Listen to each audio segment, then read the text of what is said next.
Hello and welcome to the Gateway Church podcast, our latest episode. I'm Liam Flint and I've got Matt Hosier joining me, who of course is one of the leaders here at Gateway Church. How are you doing today, Matt? Yeah, pretty good, thanks Liam. Excited to be here. Yeah, I've got slight butterflies, which we'll explain, I'm sure, in a minute. But it seems like every episode at the moment, Matt's beard gets a bit more trim and my hair goes a bit more wacko. So I have trimmed and oiled my beard in special preparation for this podcast. Your hair is looking a state, Flint. You need a wife to sort you out. Oh, exactly. Yeah, funny you should mention that. We can talk to her in a second. Yes, so we've got a nice weighty topic today. We're going to be talking about breaking down racial barriers. We're going to be looking at this from a UK church perspective. How can churches be on the front foot, be countercultural in helping us to kick out racism, which at the moment, of course, in recent weeks has come to a head. We've seen so much news, so much publicity. So we need to have a conversation. So as awkward as that may be, we're excited to do this. And so to help us, we have a trio. This is the most people we've had on the podcast for a long time. So we have Lwanga Chibamba, who was actually on a couple of weeks ago, talking to us about the care sector. So welcome, Lwanga. You're getting very used to this now. I know, I'm thinking I should quit my day job, maybe take your job, Liam. Yeah, by all means, there's a spot open for sure. It's great to have you. And we have your brother, Blessings, welcome. Thank you. How you doing? Excited to be here for the first time. Yes. Finally made it. Yeah, so you just got to outdo your sister. That's basically the rule we have here. So we have you two, and then we have, someone I know very well, my wife has joined. So Prisca Flint, the Flints are officially in the building. Welcome, Prisca. Yeah. Thank you. It's bring your wife to work day today. Well and truly check up on us.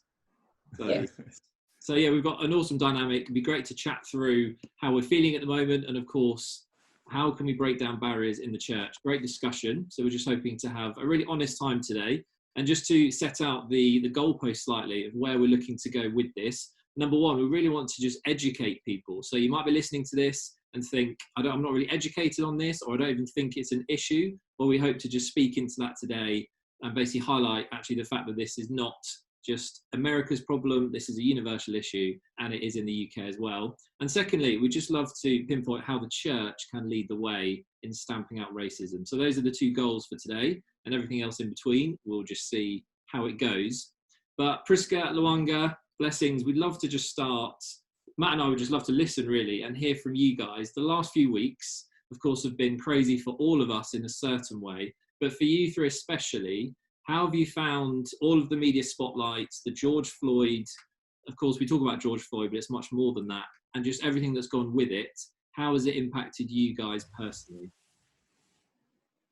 Yeah, I can take that first. So the last 4 or 5 weeks have been really interesting. I think it's been the most that I've talked about race in a very long time, outside of my circle of my family or us, but just talking to colleagues at work, just in friendships, neighbours. So it's been really interesting, and to also see other people's perspectives and how they're seeing this play out and what their thoughts are. But also from a personal level of how it's affected me or my family in general. I think maybe the first 3 weeks, it really hit us as a family quite hard. Like my brother really reacted to it really hard. I had a moment where I was like, a week where I was a bit like, ooh, what's happening? But it was just that unpacking and just having conversations and seeing how it has really affected everybody in my circle one way or another, and having those conversations and seeing why people have been affected by it so much, like the trauma that comes from seeing things, but also just people realizing that it's not just an American issue, it's also stuff that happens in the UK. It's not overtly, like people are not always overtly racist to you, but there are things that people do that are really subtle that kind of dig at you, and you kind of wear those and you take them along with you. So having conversations with people, and people also kind of realizing where they've played their part, or the ignorance that, or the bias that they've carried on, has been really interesting to see people either talk to me about it or kind of ask, how do I educate myself? How do I get better at this? What do I need to do? How can I help? So it's been a mix of emotions. It's been like highs and lows, but I think it's been positive, the way that it's played out for me on my end. I can relate to what Prisca was saying, just having a mix of different emotions. And I think mostly I've been kind of saddened and frustrated that this is a conversation that we're kind of still having. But again, on the back of that, it's opened up a lot of conversations that are needed that we need to have really as a community, and as people here in the UK, and just having conversations and sharing experiences to people, sharing experiences of racism here in the UK, and people wanting to learn and to kind of be part of resolving those issues. And I think I can echo that as well. The initial feelings were just mixed emotions. And firstly, I began feeling like frustrated and really uncomfortable about the whole situation. And also people not understanding that it's not only an American thing, it's a worldwide thing. I think that really frustrated me. But then also on a positive side, I look at it in a different way now, in terms of it's a conversation to be had like we're doing now. So yeah, just mixed emotions really. Yeah, I mean, I love all the points of view. This is why we got you on, because you'll all have different stories, be feeling very differently about it. So, I mean, it's just great to hear how you've been doing. Matt, from the other side, from a church leader perspective, how have you found it trying to shepherd a church? And of course, all church leaders have thought different things about this. How have you personally found the last few weeks? Yeah, it's been interesting, challenging. I mean, I think one reality for us in our context, South Coast of the UK, is that we're a very majority white context, and the reality still is that the UK as a whole is still 90% white. So outside the major cities, it's largely a white experience still. So I think that both can make it more difficult as an issue to deal with, because of the relatively small number of black people we have with us, and less awareness in a sense. I guess also it can potentially make it a little bit easier because it doesn't always feel such a pressing issue for us as it would in some more diverse settings. So I think that's part of the reality just of our context, and that would be the case in lots of settings in the UK, just because of that's how UK demographics as a whole are.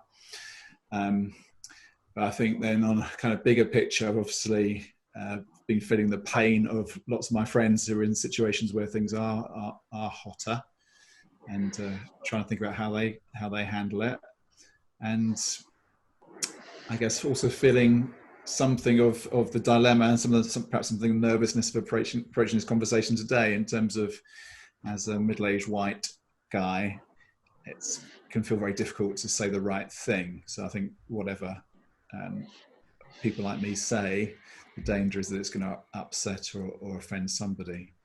So I felt the challenge of that, of wanting to listen to the experience of others and wanting to speak in a helpful way, but also feeling somewhat nervous that whatever I do say is likely to be not be right in some measure, and that's a difficult place to be in, isn't it?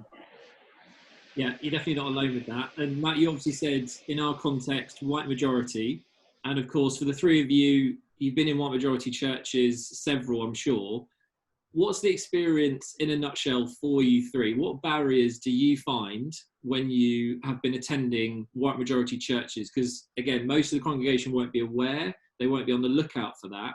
But from your experience, what are some of the things that you come up against as a result of being in the minority? It'd be great if you could just share some of those.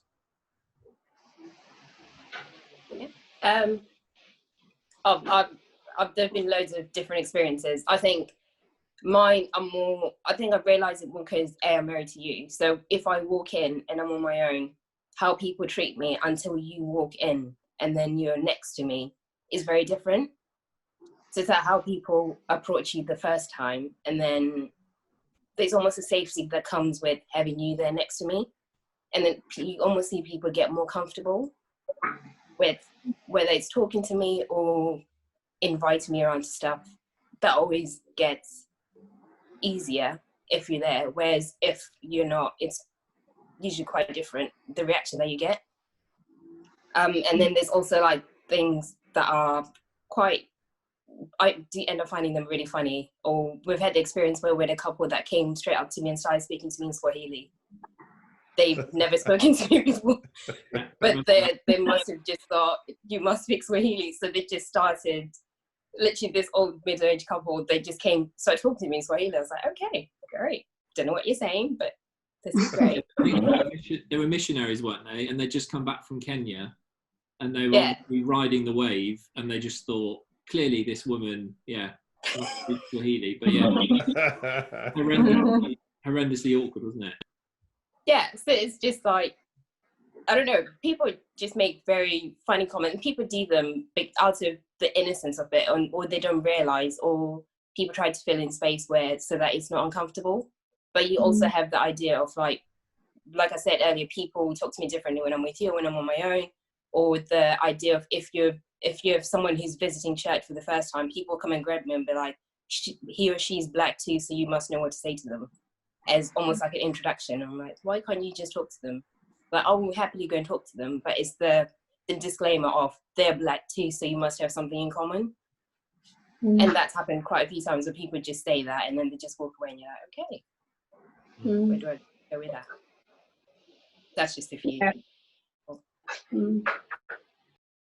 Yeah, I think quite similar as well in terms of people just kind of automatically assuming that because you're black and there's a new person who's black, you should go talk to them, and therefore, you're it's a must that you speak to them because they're also black. I think in other experiences I've had is where people just instead of kind of just learning your name, they automatically assume you're another black person's name that they saw the previous week. And yeah, just incidents like that have happened a few times. Yeah, I think for me, one experience is the name, getting called a different name the next time you go. But at the moment, obviously I've been at uni, so I've been at a few different churches in Winchester, and I just need to kind of settle down in one. So not many of those experiences, but just, the name one's one that often does come up, one I can remember from the past, really.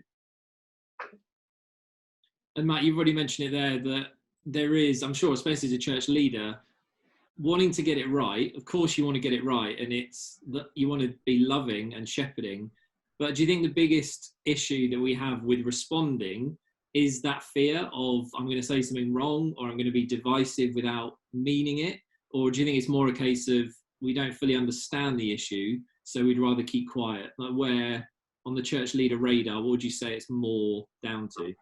Yeah, I mean, there's so many layers, aren't there? And a lot would depend on the context. So if you're pastoring a church in South London with a very large black proportion of the population, it's going to be different from me here in Poole and Bournemouth, where it's a different ethnic makeup, different kind of issues. I mean, I think people act ignorantly in all kinds of ways about all kinds of things and make all kinds of assumptions about other people. But when it comes to race, it obviously can come or feel like it's coming with a particular edge and dynamic, and people do say careless things. People say careless things to me, but when it's got the racial overtones, it comes with a different edge, isn't it? And that's been particularly highlighted over the last few weeks. So I think the challenge for people like me is to try and hear that, because I think if you've always lived in a white majority context, and you're thinking just about life from your experience, you can hear stories about racism and kind of think, well, it's just human life, and I kind of get over it. Actually, I think so the challenge is for people like me whose experience is white majority culture pretty solidly through most of my life, to learn to listen to the realities of the experiences that people are having, and being slower to offer an opinion than perhaps I and others like me normally would, but we'd be a bit quicker to listen on this one and learn rather than just give the opinions we might have. I think it's that thing that with the current state, anything you say is very much public and permanent. So you don't want to say the wrong thing. So you'd rather wait and just kind of think it through before you say anything. Because we've seen loads of people get so much backlash from what they've said when it's not being thought through, or other people have been offended by what's been said. So it must be such a tough kind of like line to walk for you. Yeah, and there's also a kind of, it can almost be an inverse racism in it, because obviously when we're talking about black people, we're not talking about a monolithic group, are we? I mean, the three of you are different personalities with different histories, and there isn't a monolithic black person's experience. So of course, if you're speaking about one person's experience, it won't entirely reflect anyone else's. So whenever we make generalizations, and of course so much of this whole stuff is about generalizations and stereotypes and all the rest, as soon as we generalize about anything, you're actually going to be missing something which might be crucial about this person's real experience. So that again would be something which would give me caution about kind of making pronouncements in this area, because there are so many layers and there are different personal experiences and all the rest. Yeah, so it does feel a bit of a minefield. Especially on social media. You see people come out strong on social media and you think half an hour later they wish they could take it down. So, I mean, the scrutiny is very real, and especially when you don't think before you speak, which is so often the case. I mean, Blessings, do you think the main issue, I mean, obviously we're poles apart in understanding, in that the black experience is very different to the white majority. That's just factual. Do you think it's ignorance that makes it difficult when you're in the minority in a church like this? People just don't realise what they're consciously saying? Or do you think it's a fear issue of people not wanting to speak up, and actually we need to own it a bit more? Where do you think the main issue lies, if there is one?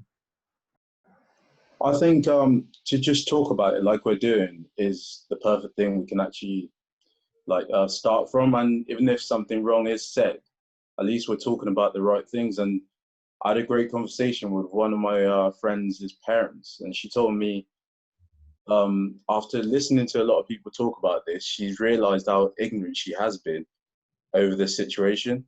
And I feel like just talking about it with her made me a bit more comfortable as well, because it wasn't it was a difficult conversation, but it was something that needed to be done, because I felt like it was something that was just being ignored in that situation I was in. So I feel like talking about it is just where it starts from. And even if you do say something wrong, it's just not knowing maybe like how to get your point across. But yeah. And Prisca, I know you and I, we've had conversations, haven't we, about we think it's education is like the key thing to start with, because we don't think people the people we know are malicious. It's not a deliberate thing, but it's actually ingrained culturally, and people don't know any better. So it starts with education, doesn't it? Yeah, I agree. I think there's an element of, if something doesn't really affect you, you don't really have a reason to go and look and search for it, because it doesn't really affect you.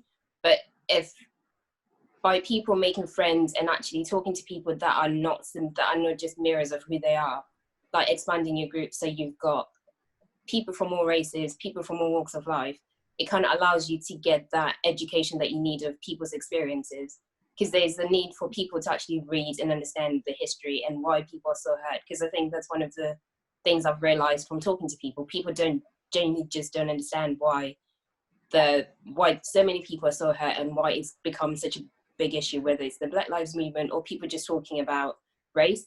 So there's a need for education, people understanding the history, and also just understanding people's stories and how people have been affected by it, and how from your own bias you could unknowingly be adding to that hurt and that pain. So definitely education is a big part of it, but also just doing your normal day-to-day life with people. I find having friends from different races and different creeds just really helps me understand what they go through, and it allows us to have those conversations where they extend grace to me when I don't understand. And it needs to be the same for us, that we need to be able to extend grace to people when they don't particularly say the right thing, but their heart is coming from a place of wanting to educate themselves and learn. So there's a balance that needs to be there, that people need to be accepting and be quick to forgive, but also obviously correct what's been said if it's wrong. So Prisca, can you help us with that? Because I'm sure there'll be people listening to this who are still a bit confused. So when you talk about understanding the reason that people feel so hurt, can you articulate why that is? What is it? That's a really good question, Matt. I think one of the reasons why one of my frustrations has stemmed from the fact that people don't realise that it's also a UK thing. One of the things that really, when people sending me messages like, at least you know in America where this happens to people. And I'm like, yeah, but in the UK, I face different forms of racism. I face different forms of, people say loads of things to me. It's not always the most obvious thing. And when those things kind of build up, it ends up being really hurtful. And when you look at the things that you tend to accept and you kind of carry on when people say, other people wouldn't necessarily accept that. So I think it's been a built up of a lot of things that have happened over time that have been suppressed, and actually realizing that it's not okay, and I can voice those things and actually stand up and say this is not okay has been one of those things that I've realized why I've been so hurt. But also just how I think with the whole coronavirus, COVID-19, and how it's affected the Black and Asian minority groups has also been, I think it's also added fuel to that, because it shows you the big differences and the disparities within the communities, and how the infrastructure or the economy doesn't really work in favor of, not in favor, but it doesn't really work to help the minority communities. So there's been a lot of frustration in that. So people have ended up using this movement as a way to kind of speak up and be like, actually, this is not okay. The fact that we know that we are at high risk, but we're still doing the jobs that people don't want to do, and yet we're not protected, or people are not willing to do much or to even address that as an issue. Or the fact that people get stop and search in London. My brother has been stopped. He doesn't even live in London. He works and goes through. He's been stopped and searched about 11 times. And he just takes that, oh, it's okay. I've got my lawyer's card. I've got my parents' card. It's those things that build up that you realize, actually, it's not okay that people do this, and that it's okay that I'm having to deal with it. Or the fact that my 10-year-old niece has to experience horrible things from kids. So it's those things, when they build up, it just turns to so much hurt that people it has to come out in one way or another. And this has been almost like a perfect storm so that it comes out. Yeah. So can we, if we can risk being a little bit more controversial, so pick up one of those examples. You talk about stop and search. Yeah. So we talked about that can feel like as a middle-aged white pastor, it can be a lose-lose. Whatever one says is not going to be quite right. But at a more national level, policy level, I mean, that's a fascinating example, isn't it? Obviously, over which there is fierce argument. So the reality is that in London, particularly, then with the stabbings, there does seem to be a particularly high proportion of that, which is young black men stabbing other young black men. So with stop and search, is it?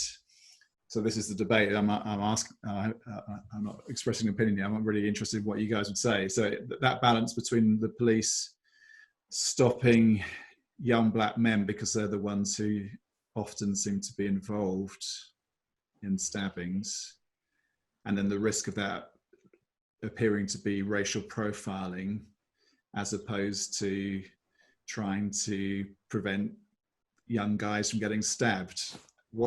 How do you measure that? How do you, so talking, imagine you're talking to a bunch of white people like me. How do you deal with that kind of situation and the complexity of that? And because I've heard this, what you're saying about your brother, I've heard that from black people as well, and black guys driving BMWs are always being pulled over because there seems to be an assumption that if you're a black guy driving a BMW, you must be a drug dealer, because why else would you be a black guy? That is literally my brother in his BMW. Yeah, he has a BMW, so there you go. Well, I think one of the things that I've realised, if you hear his stories, that all the times that he's been stopped, he's not been, because people always assume that you must be wearing a hoodie, you must be wearing a tracksuit and trainers. He's been in his business suit with a briefcase or with a rucksack going to work or coming from meetings, and yet he's still stopped. And one of the reasons that they've given is always, I think it's been given this reason like 3 or 4 times, is because, well, you guys are getting cleverer with how you're getting smarter with how you're doing things. So you could pretend to be wearing that. And you're like, how do you stop someone in Canary Wharf who's wearing a suit and you think they're going to do this? But also to do it 10 times, 11 times to the same guy, at some point there has to be, like, you, I don't know how to solve, but I just think knowing people's locations, or there must be some way of IDing people that it doesn't become a thing that he seems as it being very normal. And I understand there's a need for obviously policing and making sure that the knife crime in London doesn't continue. And it's for people's protections, but there's a fine line of people using that when you know what the typical person, well, the stereotype of the person that usually does that, and then just targeting all young black men that almost fit the, oh, he looks like he's under 30, he might do drugs. But that's also saying if you're successful and you're black, you can't possibly be successful out of, it can't be because of your hard work, it must be because of drugs, or you must be doing something illegal.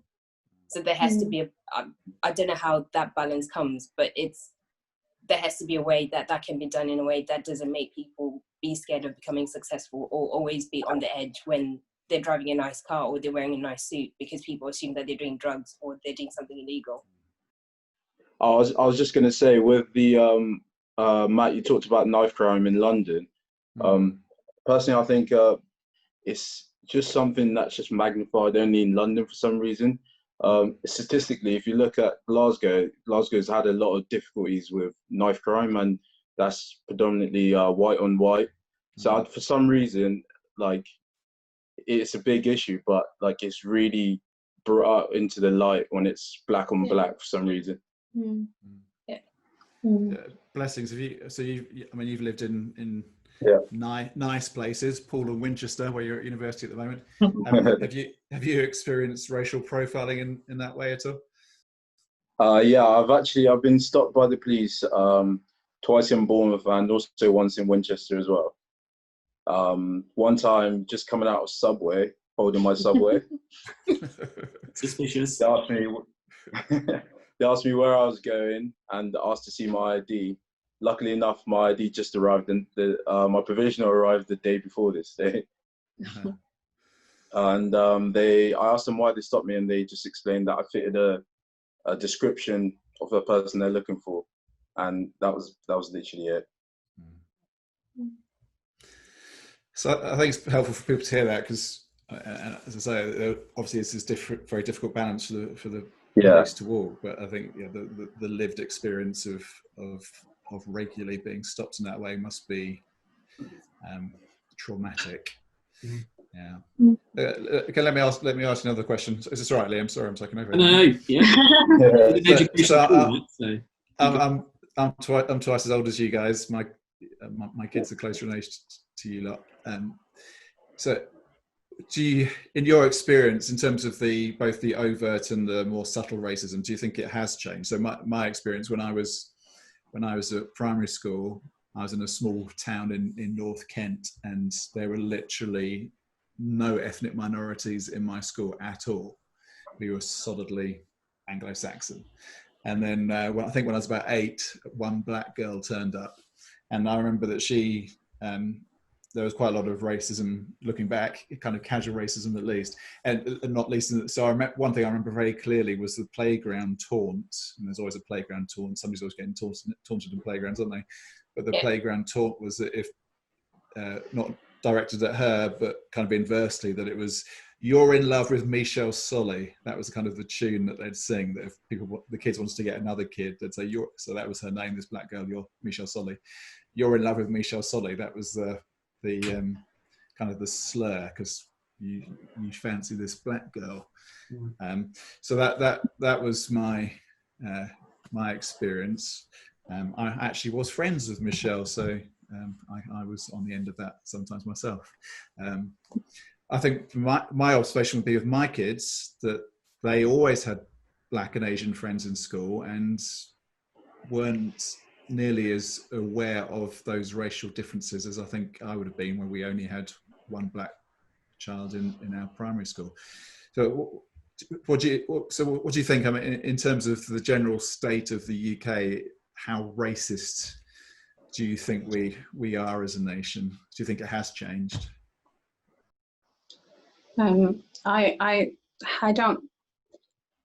From my personal experience, I don't think that it has changed very much, to be honest. I think we're certainly more aware of it. But I mean, I was in school 10 years ago now, finishing my high school education, and you know, I'd have kids ask me if I had AIDS because I was from Africa, or you know, did I live in mud huts, like, or did I walk miles and miles to go fetch water, like the kids on TV? And you know, there'll be instances where I know this shouldn't be said to me and this is not right. I'd report that to my teachers, and the response that I would get would be, "Oh, Lwanga, but you do know racism is a really big thing, and it's not very nice to accuse people of that."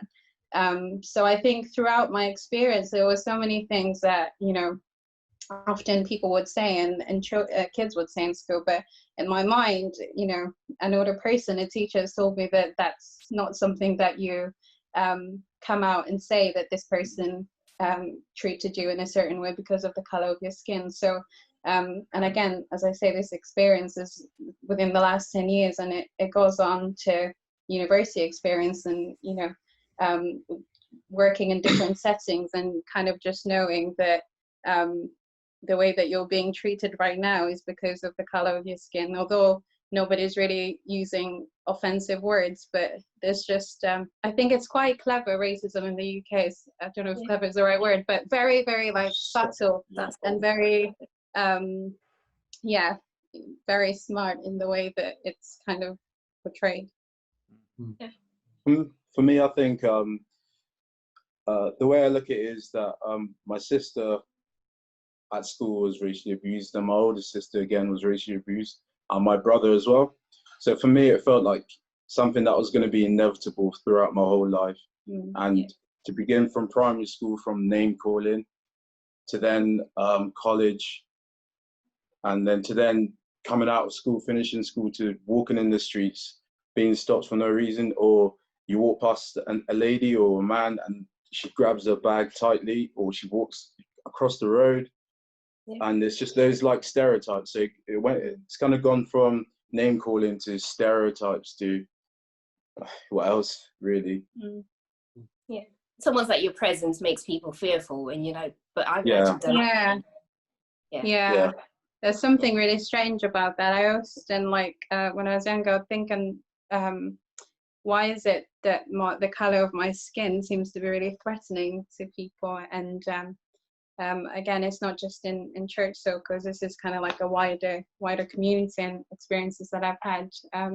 So yeah, it's I think it's an issue that is still very present, sadly, and I don't think that there's been much change. Yeah, I mean, obviously we've seen change in laws and things like the Equality Acts and other things that have come in, but really in the community, racism is still very present, and in the way that the government is, you know, structural racism is a big thing as well, as Prisca mentioned earlier. So yeah.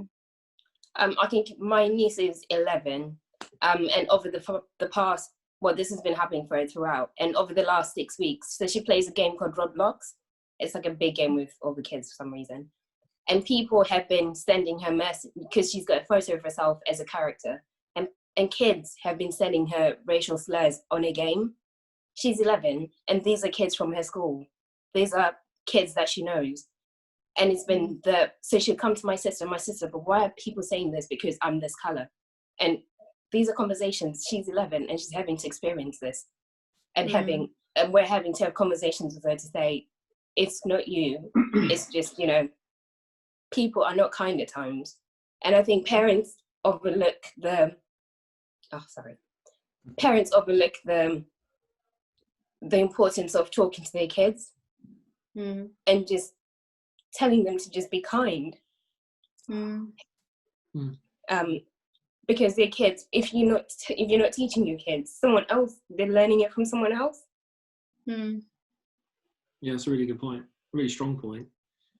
If we're looking at how the church can make headway on this and be a real trendsetter, because that's ultimately what we want the church to be, how much of this would you say comes down to the power of biblical teaching? Because I know you know it, we all know it. Revelation 7:9 talks about from every nation, every tribe, every tongue.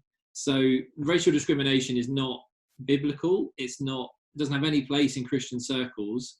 How much of the healing we can do, Matt, is through biblical teaching and people from the church living in a countercultural way? Because as a Christian, we can't remedy it, can we? I mean, it's a human-made construct.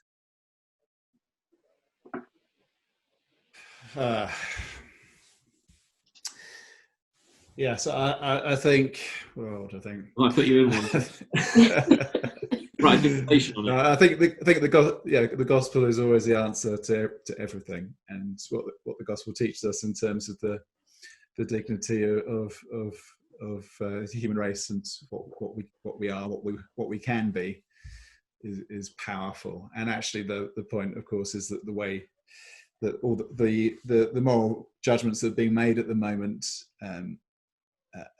against racism are actually all founded in the gospel. That without the doctrine that we're all created equal, all created in God's image, without Galatians 3, that there's no slave free, Greek, Gentile, etc., without that biblical framework of equality before God, there would be actually no basis on which to oppose racism, because the Darwinian, the most sensible thing is to fight for your own corner. So even though so much of the current debate it would be from a biblical perspective very distorted, it all comes from biblical values in the end.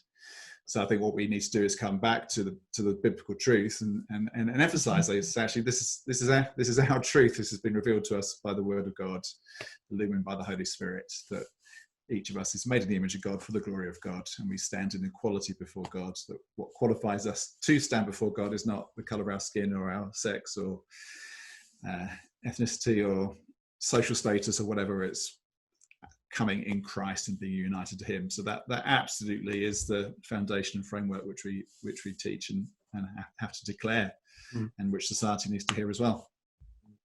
I think then there's obviously all the other stuff which we have to do, and why conversations like this are helpful, because a lot of the realities, I think, are less theological problems and more just cultural ones, that people don't think, they can be careless in their language just because they're not aware of it, can say hurtful things without thinking about it.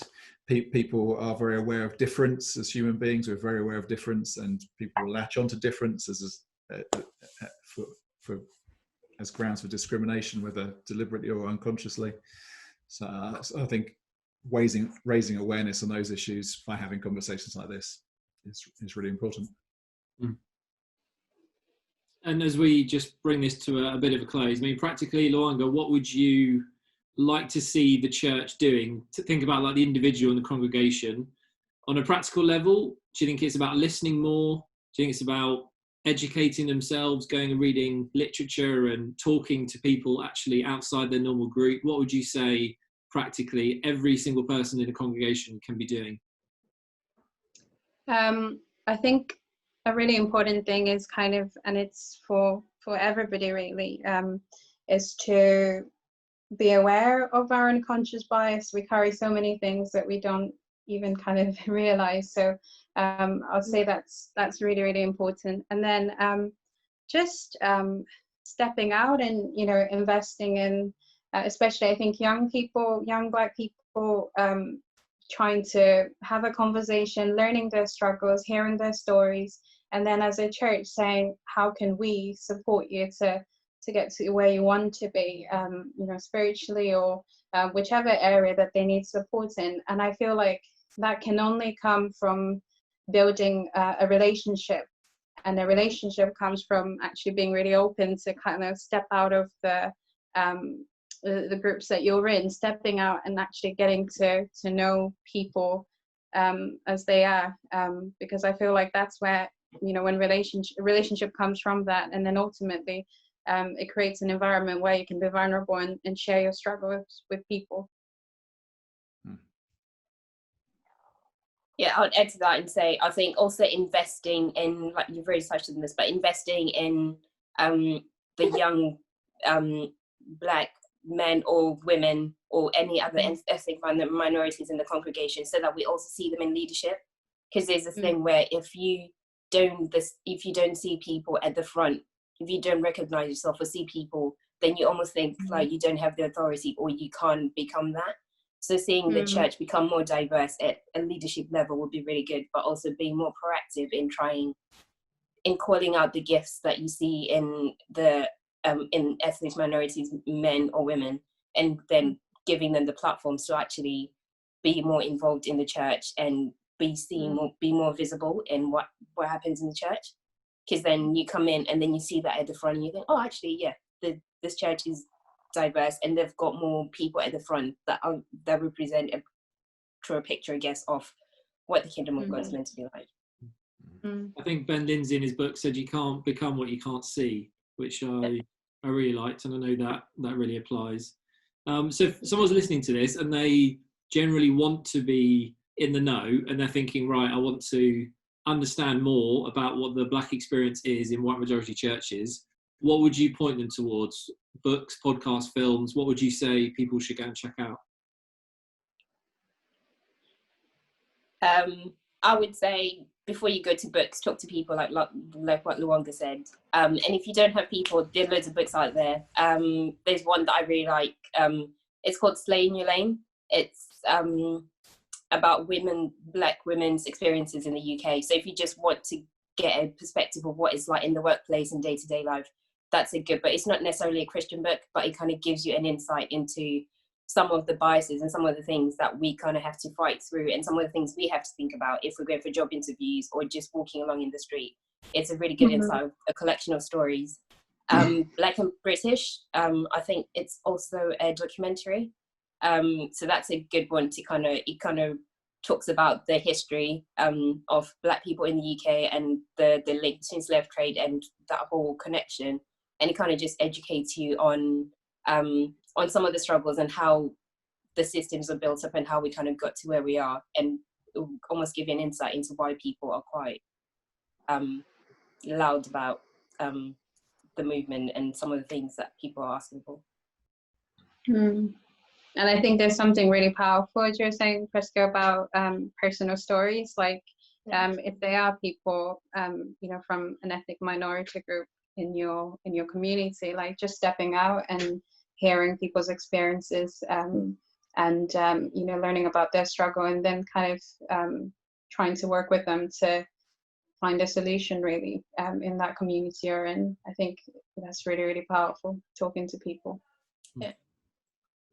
Yeah, it ties into PJ blog, I think it was this week or last week, where he was talking about it, the basics of it. It might seem really simple, but it is friendship. Just going out and befriending people that don't necessarily look like you, just making it a conscious effort to talk to someone else, be friends with someone else that is outside of your race and outside of what you know as normal is really powerful. And just listening to those stories and investing in them, I think really works.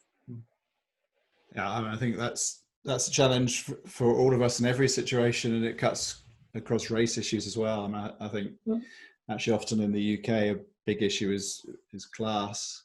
It's always then finding that deliberately making friendships, hearing stories, isn't it, which breaks those barriers down, whether they're class ones or racial ones or whatever it might do. And one of the things about how church should function is that we have the courage to cross those divides and to and to get past, sometimes it can be fearfulness, and move past the fearfulness of that and embrace one another, literally and metaphorically. Yeah. Well, we're all still in one piece, and I mean, there's so much we can talk about. I mean, I don't really want to stop it here, but I think that's been so helpful. So hopefully you listening, hearing personal story, hearing that actually we can all play our part here, and the church can be a real game changer in that, be on the front foot, I think is just great. So yeah, Matt, thank you so much for being willing to chat, and for the guys coming on, share. I know it's hard to tell some of these stories, but I'm confident that this is going to be a real encouragement. So thank you to you all. Thanks, guys. care. Thank you. Let's keep talking.